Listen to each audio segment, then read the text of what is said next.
Esse é um cântico de Antônio Rivera, que vem aqui da nossa latinidade para estar diante do Senhor. Então, Bernadette ganhou 2 cânticos, tá vendo? Um que você recebeu aqui, já que pediu, que é o Salmo 48, e outro que é a nossa irmã Lourdes quer dedicar para você. Acho que se pegar a moda, o aniversariante, além de escolher um cântico, ainda vai ganhar música, né? Então a gente vai agradecer ao Senhor por isso. Vamos cantar juntos? Divino companheiro no caminho, sua presença sinto logo ao transitar, pois tu dissipaste toda a sombra, já tenho luz, a luz bendita do amor. Fica, Senhor, já se faz tarde, tens meu coração para pousar, faz em mim morada permanente. Fica, Senhor, meu Salvador. A sombra da noite se aproxima, e nela o tentador pode chegar. Não me deixe só no caminho, ajuda-me até chegar. Fica, Senhor, já se faz tarde, tens meu coração para pousar, faz em mim morada permanente. Fica, Senhor, meu Salvador. Fica, Senhor, já se faz tarde, tens meu coração para pousar, faz em mim morada permanente. Fica, Senhor, meu Salvador. Faz em mim morada permanente. Fica, Senhor, meu Salvador. Amém, amém, amém. Olha, Raquel Melo está aqui com a gente também, tentou escrever alguma coisa aí que não saiu, ou então tentou mandar aí, quem sabe, algum ícone. Às vezes acontece que o ícone não é traduzido, é que quando a rede dá problema é assim mesmo. Às vezes o pessoal quer mandar um íconezinho ali e aparece o XX. Então, Raquel Melo está aqui com a gente. Deus abençoe, Raquel Melo, e toda a sua linda família. Deus abençoe também os irmãos aí da Igreja Presbiteriana de Paraty. Deus abençoe o reverendo Daniel Melo, abençoe toda a família da fé. Edivaldo dizendo que a torcida flamenguista está com ela nesse momento, e a gente vai agradecer ao Senhor por isso, agradecer aqui. Cantamos aí a música que a Lourdes pediu, e agora a gente vai fazer uma oração de gratidão ao Senhor. Eu convido você, meu irmão, minha irmã, para que nos acompanhe em oração. Vamos falar com Deus. Se você está em casa e pode fechar os seus olhos, ir para o seu lugar de oração, erguer as suas mãos, faça isso. Se você não está em casa, não pode fechar os olhos, não pode erguer as suas mãos, nos acompanhe em espírito e em verdade. Nós vamos agora orar. E se você pode orar pela Bernadette, orar pelos aniversariantes, orar por cada irmão e irmã que está aqui, orar por aqueles que estão colocando as suas lutas, suas dores diante de Deus. Faça como os companheiros de Emaús, volte correndo para estar diante do Senhor, para contar o que Deus tem feito em sua vida, e vamos interceder, vamos orar uns pelos outros. Vamos falar com Deus, vamos orar? Pai Santo, Deus eterno e Senhor de todo o universo, autor da nossa vida, que através do santo concílio em comunhão com o Filho e com o Espírito Santo nos escolheste e derramaste sobre nós a tua eterna salvação. Nós te bendizemos acima de tudo porque os nossos nomes estão escritos no livro da vida. mas também te agradecemos, ó Deus, pelo fôlego da vida, pela caminhada de cada dia, porque sabemos que o Senhor se junta a nós na caminhada, porque o Senhor dirige os seus passos para caminhar conosco a cada dia, porque o Senhor tem nos sustentado e tem nos ajudado contra o inimigo, e a tua misericórdia e a tua graça estão sobre nós. Pedimos que abençoe tua filha, tua serva Bernadette, que abençoe cada irmã que aqui está também, que abençoe cada lar representado, que continue derramando graça e misericórdia sobre cada pedido de oração, e que continue nos mostrando que Jesus Cristo é o mesmo, ontem, hoje e eternamente. É o que nós pedimos, é o que agradecemos e bendizemos, no nome santo e precioso de Jesus, nosso Senhor e Salvador. A Ele seja toda a honra, toda a glória e todo o louvor. Amém, amém e amém. Bom, eu estou aqui recebendo um monte de mensagens do Facebook. Agora já o software aqui já decodificou o problema, viu? Então, não é a minha rede física que está com problema, não é o hardware, não é o software. O software que faz aqui a análise e a nossa transmissão diz que a transmissão do Facebook está com alguma intermitência e ele abaixou a taxa de quadros, diminuiu a qualidade de imagem. Isso aqui é automático, tá vendo? Um software é assim que ele faz. O programa vai atualizando aqui para a gente conseguir fazer a transmissão. Então ele baixou a qualidade de gráficos para poder continuar a transmissão. Ele está me avisando aqui que a taxa de quadros está com uma qualidade muito baixa. É um problema do Facebook. Não é um problema nosso, nem é um problema seu, mas se você está vendo aí, está tudo bem, diga amém, amém e amém, e nós vamos ter a oportunidade de ler o texto de hoje e de começar numa parte bastante complexa desse texto, as genealogias, né? E a gente vai entrar aqui nas descendências, nas linhagens, nos clãs, nas tribos, nos povos que estão aqui listados no livro de Gênesis, no capítulo 5. Tem muita coisa para falar sobre isso, tem aqui referências de história, geografia, arqueologia bíblica, tem também alguma coisa sobre antropologia bíblica, mas a gente vai fazer, sabe o que? Nós vamos resumir aqui um pouquinho das coisas que podemos dizer, mas vamos falar a cada passo. Eu vou começar com a primeira pergunta, né? Que muita gente já deve ter feito. O livro de Gênesis e os textos bíblicos vão contando a história de personalidades, matriarcas, patriarcas, pessoas que têm algo para nos ensinar.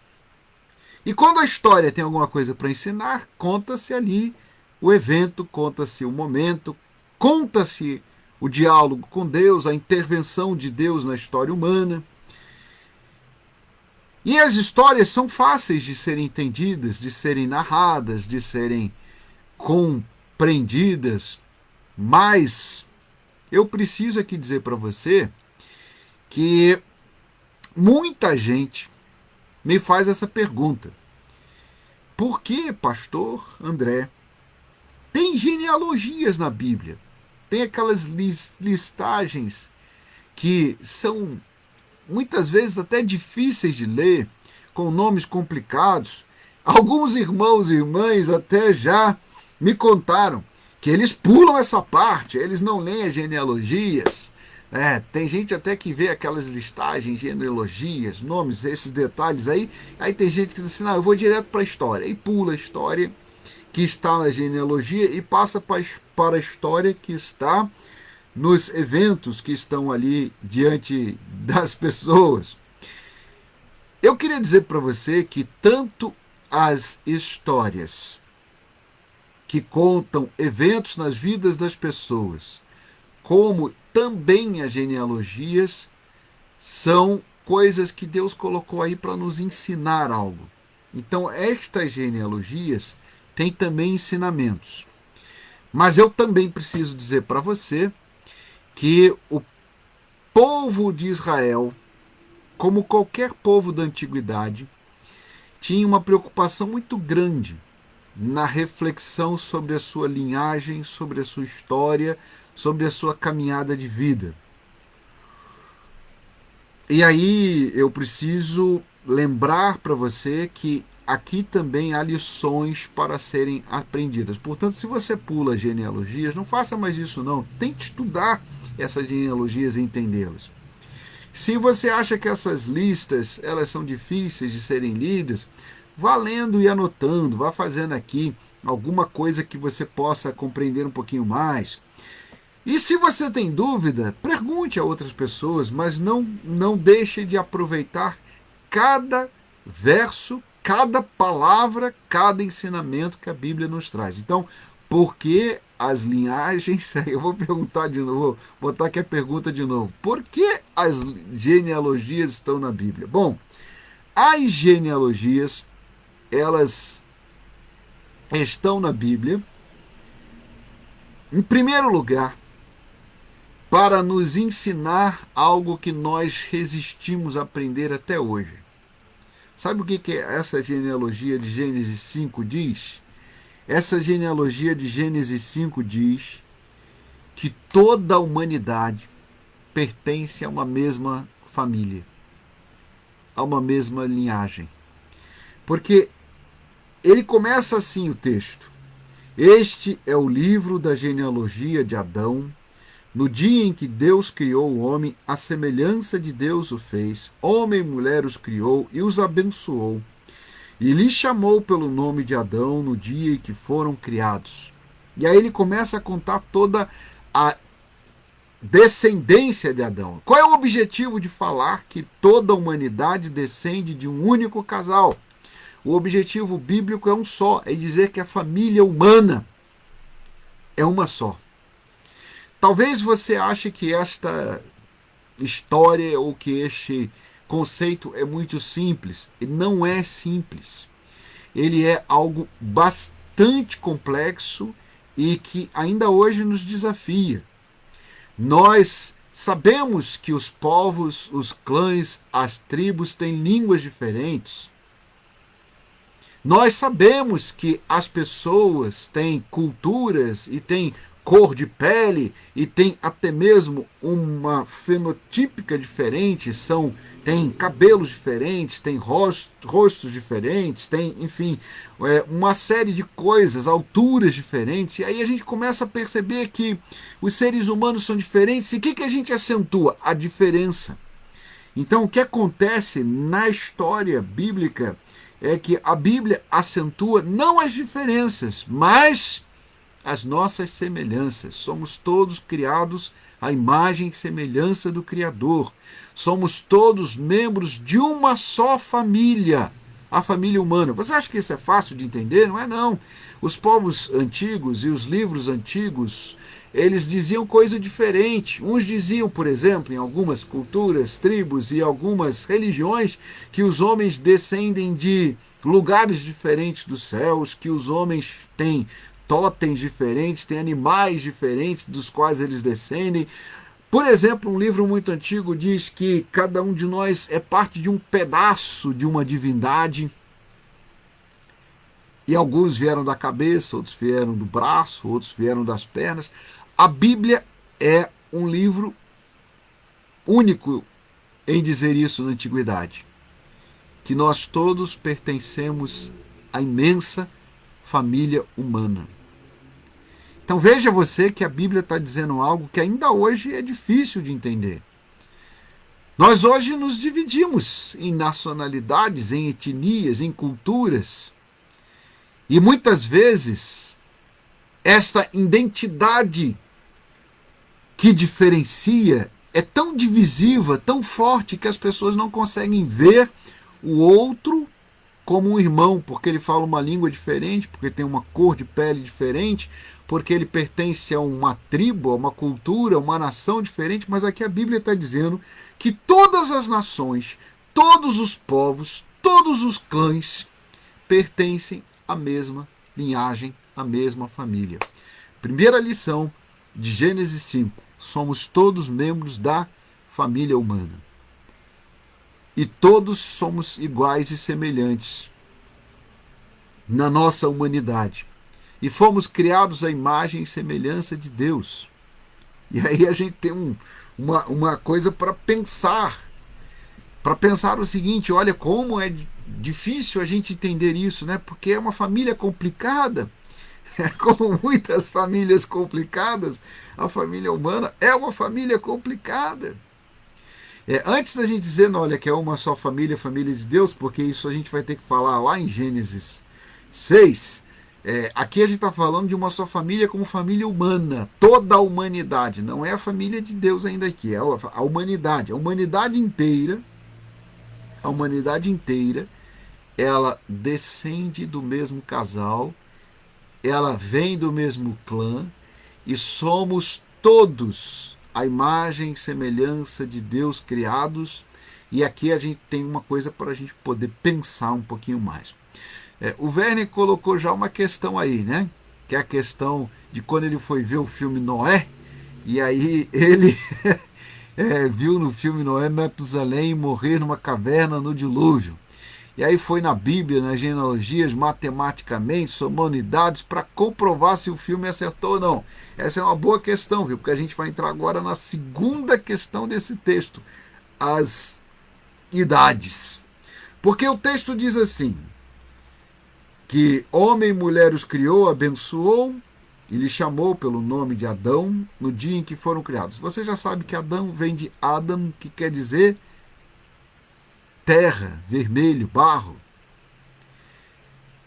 Aqui está a ligação do homem com Deus, com a humanidade inteira e também com a terra, também com a criação. Mas o verso 3 diz que Adão viveu 130 anos e gerou um filho à sua semelhança, conforme a sua imagem, e lhe chamou de Sete. Aqui o texto vai dizer o seguinte: Deus criou Adão à imagem e semelhança. E Adão gerou filhos à sua imagem e semelhança. Então, como é que a imagem e semelhança de Deus permanece em nós? Através da geração, através da descendência. E toda a humanidade está nisto, porque aí entra Caim, entra Abel, entra Sete também. Aqui você já percebeu que nessa linhagem que está em Gênesis 5, ele abandona a linhagem e a genealogia de Caim e passa a seguir a linhagem de Sete. O que isso significa? Bom, isso significa que a gente tem lá, depois de Adão, eu vou até botar aqui numa folha de papel para você começar a entender, você tem dois braços de linhagem.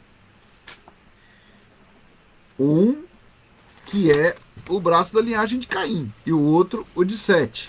O que aconteceu ali com a linhagem de Caim? Ele parou ali em Lameque e deixou para lá, né? Porque ali está a linhagem dos que foram criados a imagem e semelhança de Deus, mas que seguiram a sua humanidade.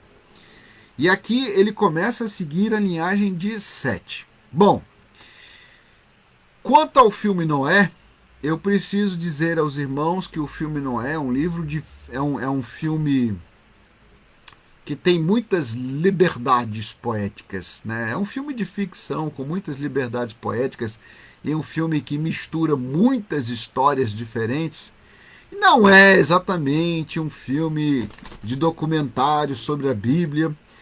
Aí eu recomendaria quem tem alguma curiosidade sobre isto, fazer um estudo sobre a disseminação das línguas, das culturas e dos povos. Você vai começar a entender que existem várias literaturas, existem vários trabalhos que são trabalhos sérios, de não ficção, em que os pesquisadores tentam traçar a linguagem da humanidade.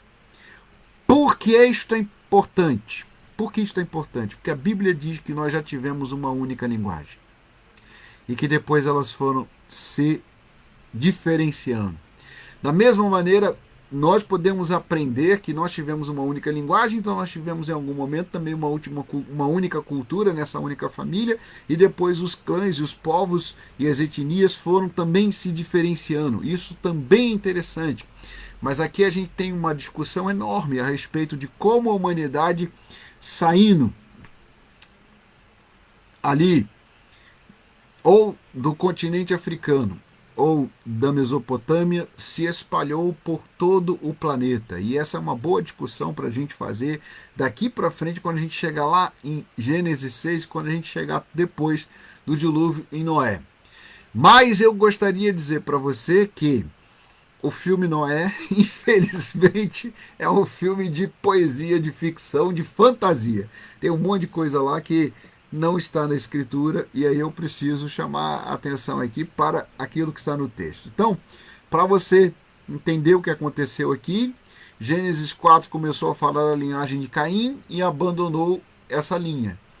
Não, é claro que Lameque e as suas duas esposas tiveram outros filhos. É claro que Caim teve a sua descendência, mas a descendência de Caim seguiu um caminho.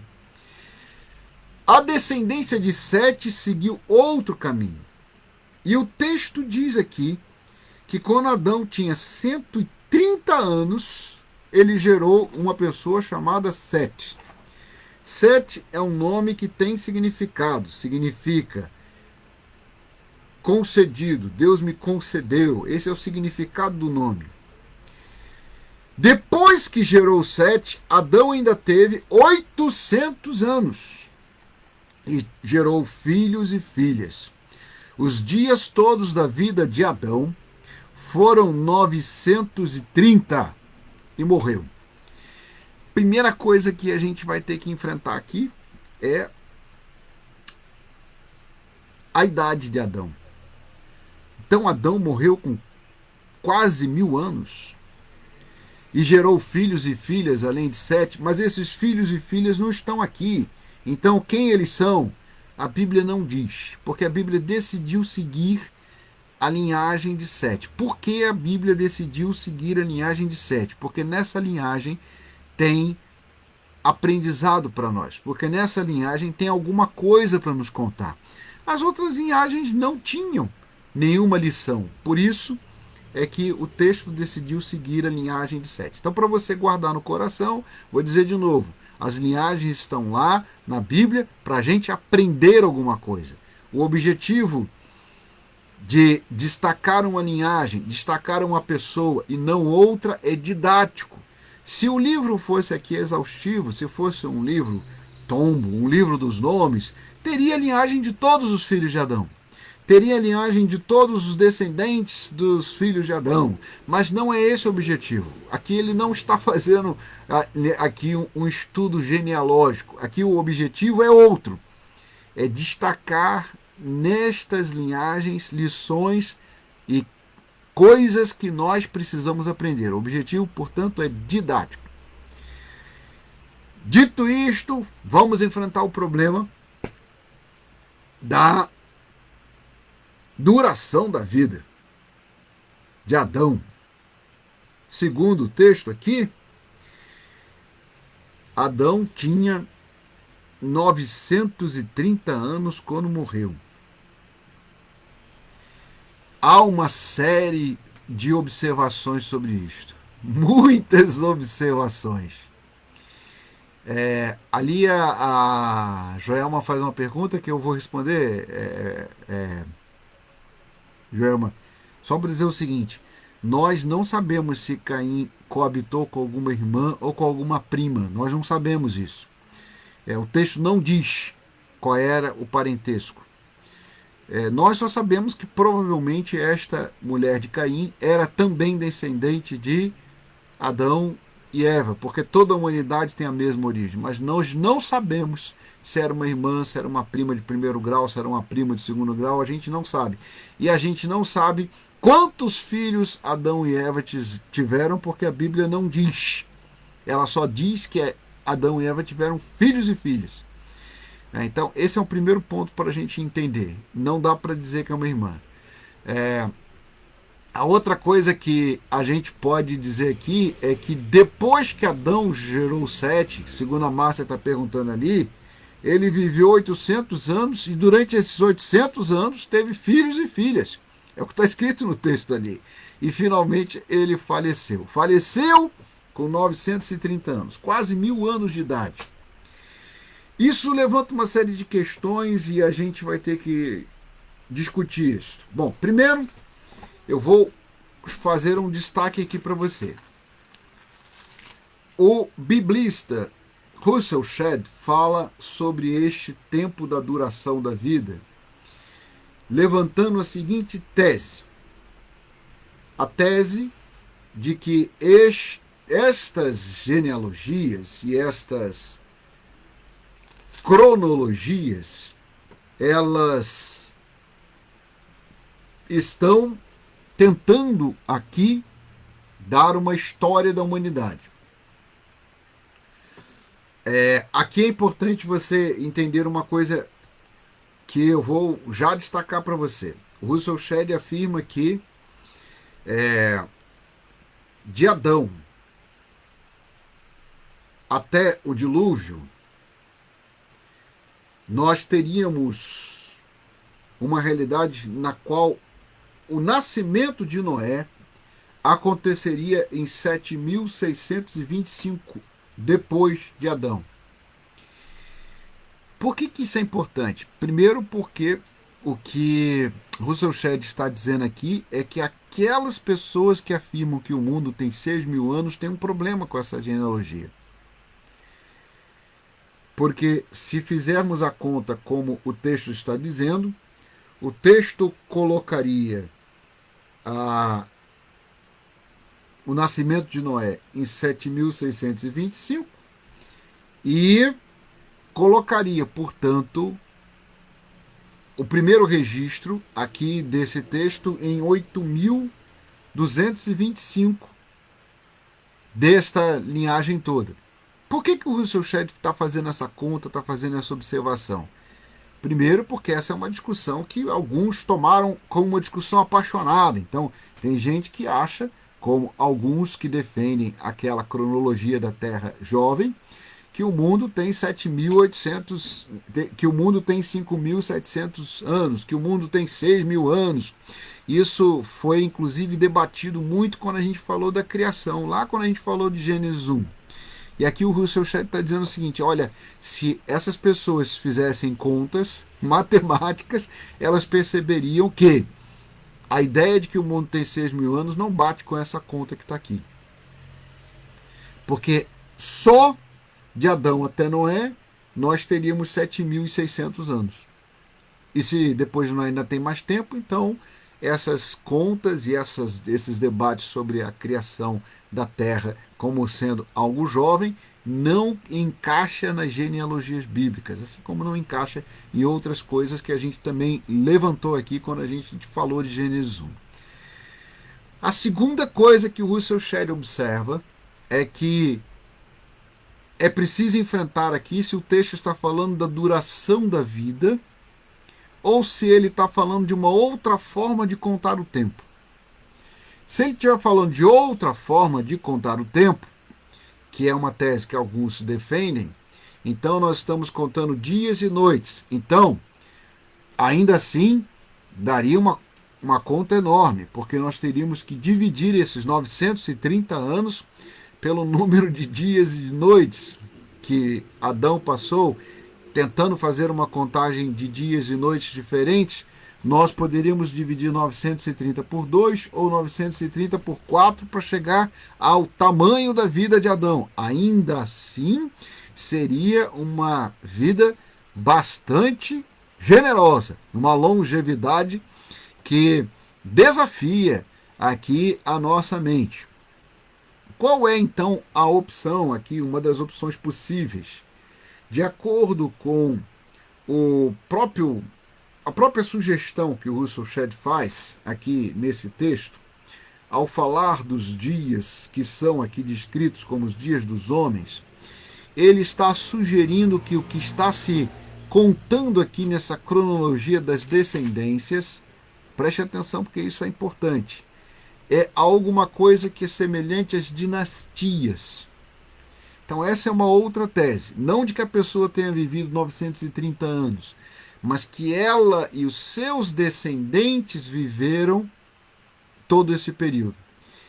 Ou tentar explicar isso de uma maneira que você consiga entender. Dom João VI chegou no Brasil em 1808. Então, os dias da dinastia de Dom João VI foram de 1808 até 1889, que foi quando foi proclamada a República e a sua dinastia deixou de existir. E aí, o que é essa dinastia? É Dom João, Dom Pedro I, Dom Pedro II. Então, esta ideia que o Russell Shedd está aqui discutindo nesse texto é que alguns biblistas, alguns teóricos vão dizer que a linhagem seria a contagem do tempo de toda esta geração, que Adão viveu nos seus descendentes até 930 anos. Essa é uma forma de fazer uma explicação desse texto. A outra forma, por último, uma outra forma, que também é levantada por alguns biblistas, é que a atmosfera do mundo era diferente e a vida das pessoas era diferente. Por que a gente vai ter que entrar nesse texto? Porque lá em Gênesis 6 está dito que Deus limitou os dias da humanidade em 120 anos. Então, o que está escrito em Gênesis 6 é que os homens podiam viver mais, mas que Deus, vendo a maldade humana, limitou a vida humana a 120 anos. E aí, essa limitação teria sido dada por Deus em consequência da maldade humana, e ela é consequência da nossa própria pecaminosidade. Então veja você que nós estamos aqui enfrentando uma questão bíblica, teórica, teológica muito forte. Primeira ideia de que o pecado traz a morte não só espiritual, o pecado traz a morte também física e também traz as consequências sobre o nosso organismo e sobre a nossa longevidade. Por isso, a limitação em 120, a Márcia está dizendo ali, 120 é muito bom, Deus é bom demais, né? 120 é muito tempo mesmo, mas Deus teria limitado então a vida humana até 120. Então esta é uma abordagem que é dada por alguns olhando o texto. Então eles dizem o seguinte, em Gênesis 5 as pessoas viviam mais, a partir de Gênesis 6 a humanidade está limitada. A outra tese possível é de que aquela pessoa que está ali tendo o seu tempo contado, tem o seu tempo contado nos seus descendentes. Ou seja, que esta seria a linhagem daquela pessoa em seus filhos, em seus netos, em seus bisnetos, e por isso nós estaríamos falando aqui de dinastias. De qualquer maneira, a gente não tem como olhar esse texto e saber exatamente de que dias nós estamos falando. Essa é uma outra questão que também é levantada. Porque quando o texto diz que Adão viveu 930 anos, de quantos dias se compõe esse ano? O que significam esses anos? Nós não temos como saber, porque não há uma explicação clara a respeito desta tabela cronológica entre Gênesis 4 e Gênesis 5. A gente só tem estas contagens para lembrar aqui a permanência da bênção de Deus na humanidade e da sua imagem e semelhança no homem. O Edivaldo está lembrando ali que a cronologia dos tempos ela se confunde, mas o importante é saber, e ele tem toda a razão, a permanência do Criador, a permanência da bênção de Deus no Criador. A Bernadette está perguntando ali assim, as pessoas falam que é o mundo mesmo, né? De acordo com a tradição judaica tradicional, eles contam 5.700 e tantos dias desde a criação de Adão. Então seria o tempo da humanidade na Terra, o tempo do mundo. Outros vão dizer que é o tempo do universo, mas a gente não tem como dizer isto. E aí a gente começa a perceber as dificuldades que estas genealogias colocam sobre aqueles que fazem discussões sem ter todos os elementos. Todavia, para a gente encerrar essa nossa reflexão de hoje e levantar outras discussões, eu faço a pergunta que você deve ter feito. Se Adão teve 930 anos e gerou outros filhos e filhas, por que o texto destacou 7? E por que dos filhos de Sete, depois o texto vai destacar Enos? O que significa isto? Por que esse destaque sobre este cidadão? Sete é importante por quê? Vou deixar essa pergunta no ar para você pensar e aí nós vamos nos encontrar amanhã para continuar lendo aqui Gênesis 5 com você. Vale a pena também a gente aqui destacar que a genealogia 7 Enos aparece no final de Gênesis 4 e depois ela abre Gênesis 5. Então tem alguma coisa importante para a gente falar a respeito deste Enos. E eu queria convidar você para que guarde isso diante de Deus, pense um pouquinho e entenda que a ideia aqui é falar um pouquinho mais sobre os significados dos nomes e sobre o que isto significa e como nós podemos fazer destaques no texto para fazer a compreensão do que o Senhor preparou para nós. Vale a pena você chamar atenção para o fato bíblico que está aqui diante de nós, que esses nomes são foneticamente semelhantes. E eu já vou adiantando aqui cenas dos próximos capítulos. Enos, Enoque, Noé. E a gente vai explicar o que é que estes nomes e os seus ensinamentos estão nos ajudando a perceber. Nós vamos convidar você agora para uma oração final, né? E aí eu convido você para refletir um pouquinho sobre aquilo que a gente falou, mas não quebre a cabeça, não quebre a cabeça demais. Não, aqui a Rosa está perguntando se esse 7 é o número da perfeição. Não. Esse 7 aqui não é número. É Seth aqui, ou Set. E aí eu vou pegar aqui a Bíblia hebraica para você entender um pouquinho que a gente não está falando de um nome que significa um número. 7 aqui não tem nada a ver com um número. Eu ia deixar para amanhã, mas já que a irmã perguntou, a gente já responde agora. Em hebraico, Noé é Noah. E aqui a gente tem este nome Seth, ele se escreve de maneira diferente. Não é do jeito que a gente escreve aí hoje, não. Se a gente fosse transliterar do hebraico, a gente escreveria Seth da seguinte maneira. É assim que escreve, olha. Seth não tem nada a ver com o Set que a gente tem. A Bíblia em português coloca Set, mas o nome que está aí, ele tem um significado. E a gente vai ter que entrar nesse significado desse nome. E a gente vai ter que dizer para os irmãos que Seth, Enos, Enoque, Noah são nomes que estão ensinando alguma coisa. Tanto na escolha dos nomes, como na história que está relacionada com esses nomes. Vou pedir a você agora que me acompanhe em oração, mas se você quiser corrigir, tá aí, olha, tem muita gente que escreve sete. Sete não tem nada a ver com o 7. Tem um TH aí, que seria a melhor forma de você transliterar o que está escrito aí no texto. Então, eu vou até fazer o seguinte, amanhã eu vou colocar os nomes em hebraico. Se eu conseguir, vou colocar os caracteres em hebraico aqui para você perceber a diferença na transliteração. Transliteração por quê? Porque a gente usa a forma em latim, que transformou-se na forma em português, de uma transliteração de um alfabeto que não é o nosso. Então, essa alfabetização fonética do hebraico, às vezes, ela é complicada. Eu já falei aqui, por exemplo, que Eva, em hebraico, é Ava, Hava, que quer dizer vida. Então, veja a diferença, né? Hava, Ava, Eva. Quando a gente tem o nome de Adão, é mais fácil. Adão vem de Adamá e Adam. Então, aí a gente tem um nome mais ou menos semelhante, mas no caso de Seth é bem diferente.